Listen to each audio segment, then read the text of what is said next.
Assalamu alaikum everyone. I am मुक़द्दस Batool and you are watching Literary Lens Network. आज की video में हम God's attribute करने वाले हैं।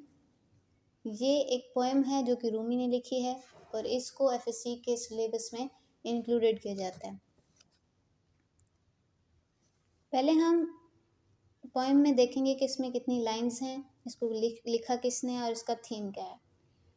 इस पोएम की तकरीबन टोटल 10 लाइंस हैं। ये एक सूफीज़म पर बेस्ड पोएम है, मतलब कि इस पर रिलीजन और अपने क्रिएटर के बारे में बात की जाएगी कि इस पोएम का जो मेनली थीम होगा, राइटर जो है अपना और अपने मतलब क्रिएटर यानी कि अल्लाह पाक के दरमियान जो रिलेशन है उसके बारे में बात करेगा और इसका थीम भी सूफीज़म पर बेस्ड होगा। तो पहले हम रूमी का इंट्रोडक्शन जान लेते हैं। Rumi was born in Persia in 12 September 1207 AD। Rumi जो है 12 सितंबर 1207 AD में पैदा हुए थे। इनके पेरेंट्स पर्शियन स्पीकिंग थे और इनके फादर को सुल्तान ऑफ स्कॉलर्स कहा जाता है। When Mongols attack on central Asia, अच्छा मैं बताते चलूँ कि डिफरेंट लोगों की डिफरेंट प्रोनाउंसिएशन होती है। अब इस वर्ड को अभी तक स्कूल्स और कॉलेजेस में एशिया ही पढ़ाया जाता है, लेकिन एशिया एक उर्दू में प्रोनाउंसिएशन इसकी एशिया होती है। इंग्लिश में इसकी सही प्रोनाउंसिएशन एशिया है, तो हम इसको एशिया ही प्रोनाउंस करेंगे। His family migrated to west world. First they went to Nishapur. Okay, इनके पेरेंट्स के बारे में बात की गई है कि पहले जब मंगोलों ने हमला किया था एशिया पर, तो उनकी फैमिली पहले माइग्रेट की थी वेस्ट की तरफ। उन्होंने हिजरत करके गए थे वो। फिर पहले वो कहाँ पर गए थे? निशापुर में गए थे। After staying sometimes they went to Baghdad. वो फिर बाद में वहाँ से बगदाद की तरफ चले गए थे। तो इसी तरह इनका थोड़ा सा इंट्रो है जो कि हम किसी भी पोएम का जब रेफरेंस टू कॉन्टेक्स्ट दे रहे होते हैं या फिर हम अपने पोइट का इंट्रोडक्शन दे रहे होते हैं तो उसमें ऐड कर देते हैं। ये एग्जामिनर पर एक अच्छा इम्पैक्ट देता है। तो आइए देखते हैं हमारी पोएम हमारी क्या कहती है, उसका एनालिसिस करते हैं।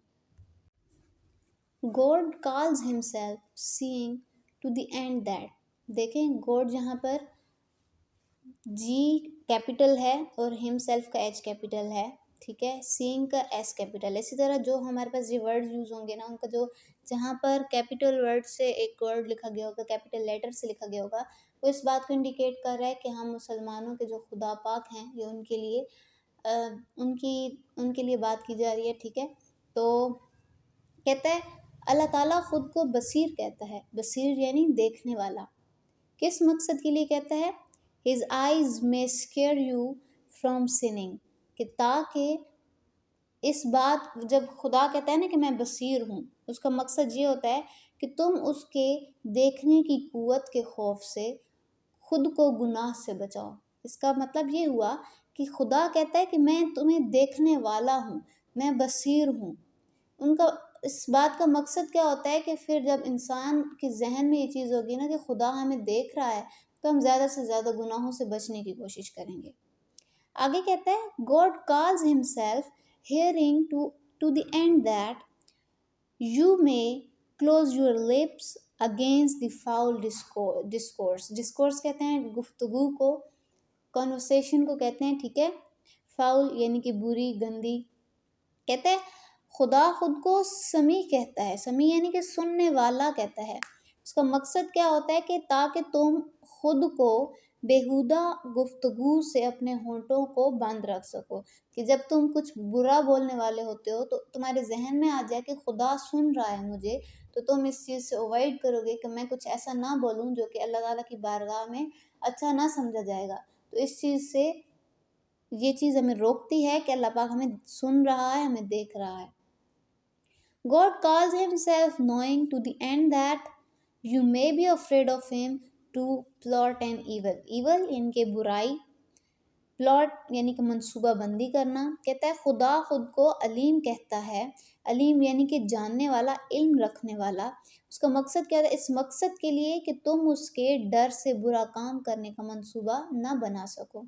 यानी कि जब हम कुछ प्लानिंग कर रहे होते हैं, प्लानिंग प्लॉटिंग कर रहे होते हैं कि मैं आगे जाके ये चीज़ करूँगी या ये चीज़ करूँगा, تو ہمارے ذہن میں آٹومیٹکلی یہ چیز آ جاتی ہے کہ اگر میں کچھ غلط منصوبہ بندی کر لیتی ہوں نا تو میرے ذہن میں فوراً سے آئے گا کہ اللہ پاک تو جانتا ہے، آلریڈی میرے ارادوں کو وہ جاننے والا ہے، تو پھر اس چیز سے میں اوائڈ کروں گی کہ میں کچھ ایسا غلط پلان نہ کروں جس کی مجھے سزا ملے آگے جا کے۔ These are not mere accidental names of God.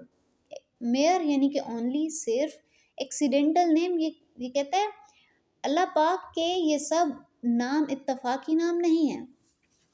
As a negro یعنی کہ نیگرو کہتے ہیں حبشی کو، may be called کیمفر، کہ جیسے ایک حبشی کو کافور کے نام سے پکارا جا سکتا ہے، so are these names derived from God's attributes.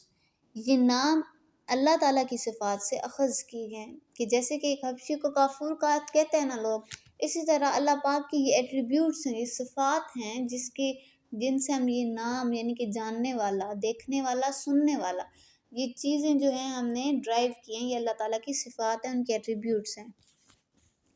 And not mere vain titles of the first cause, کہتا ہے فرسٹ کاز یعنی کہ خالق کائنات کو کہہ رہا ہے، کہتا ہے یہ خالق کائنات کے ذاتی نام کہ مطلب محض بے مقصد نہیں ہیں، یہ اصل میں ان کی صفات ہیں جس سے ہم نے یہ نام اخذ کیے ہیں۔